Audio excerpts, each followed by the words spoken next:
Last year, I harvested fresh food from my garden every single month of the year, all 12 months. And I only planted new seeds twice. That is not an exaggeration. No greenhouse, no grow lights, no full seasonal reset.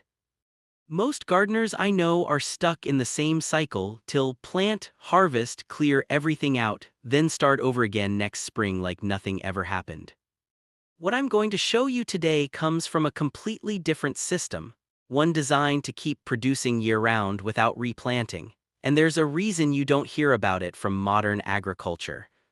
Stay with me because I'll show you the exact layout and the one technique that makes it work from the very first year.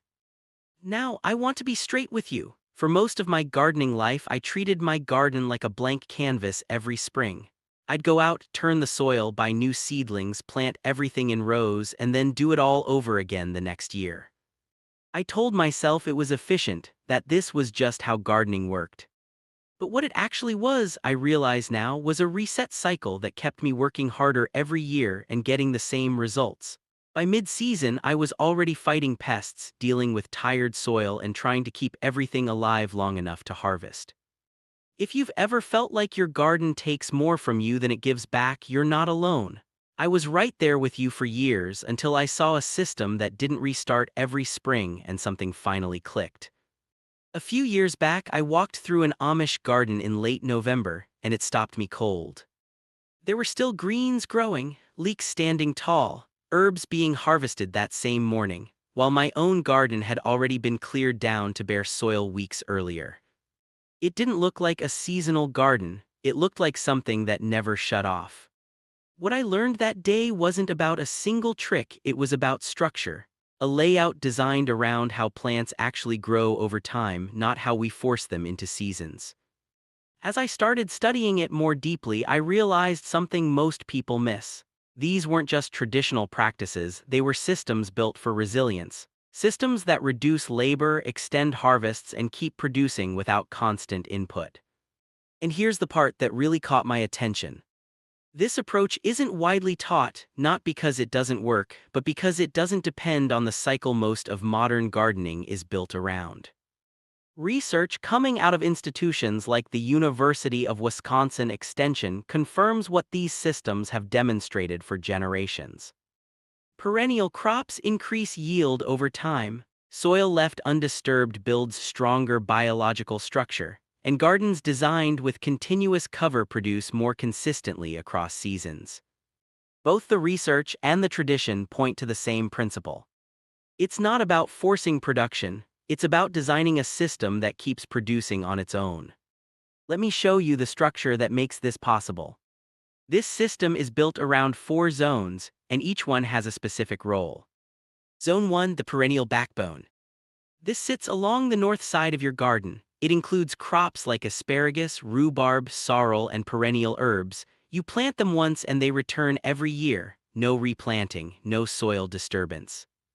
By year 2 or 3, this zone alone starts producing food from early spring through late fall, without any input beyond basic maintenance. Zone 2, the self-seeding corridor.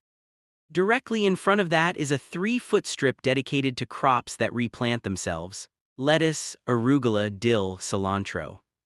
Instead of pulling everything when it bolts, you let a few plants complete their life cycle. They drop seeds, and those seeds come back on their own. By the second year, this zone starts stabilizing. By the third year, it's essentially planting itself. Zone 3, the rotation and overwintering beds. This is the center of your garden, the only place you still plant seasonally, but with a twist. Instead of leaving beds empty, you rotate crops so something is always growing. Garlic overwinters, kale carries through the cold, cover crops protect the soil. There is no off-season here. Zone 4, the living edge. Around the outside, you plant permanent crops: berries, onions, sorrel.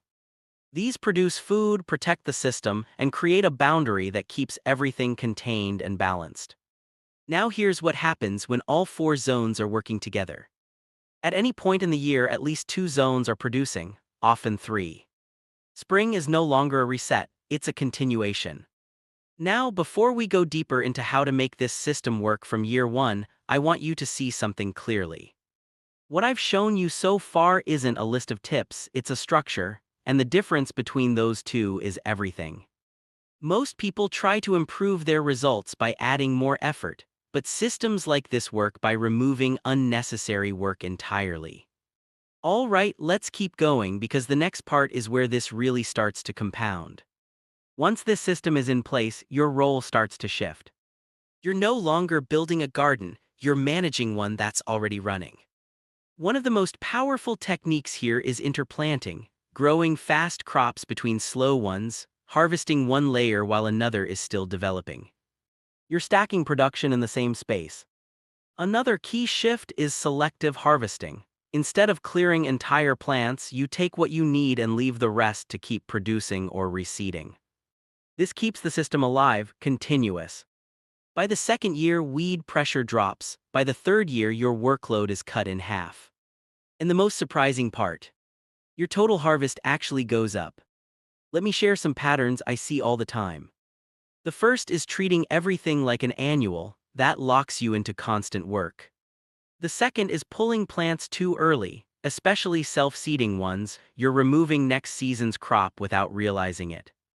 The third is leaving soil exposed. Bare soil invites weeds, drains nutrients, and breaks the system. I made all of these mistakes myself for years. Once I stopped trying to control everything and started letting the system do its job, everything changed. Now here's the technique I promised you. It's called nurse cropping. When you first plant your perennials, there's a lot of empty space between them. Most people leave it bare. Instead, you plant fast-growing crops like radishes or lettuce in those gaps. They grow quickly, get harvested early, and are gone before the perennials need the space. But here, the hidden benefit, they shade the soil, hold moisture, and actually help the perennials establish faster. That means you get a harvest in year one from a system that's supposed to take years. If this gives you something new to think about, start simple, pick one zone and build from there. And drop a comment, tell me which part of this system you're going to try first. I read every one of them. I'll leave you with this. The Amish don't grow food by restarting every season. They build systems that keep producing year after year. And once you make that shift, you don't go back.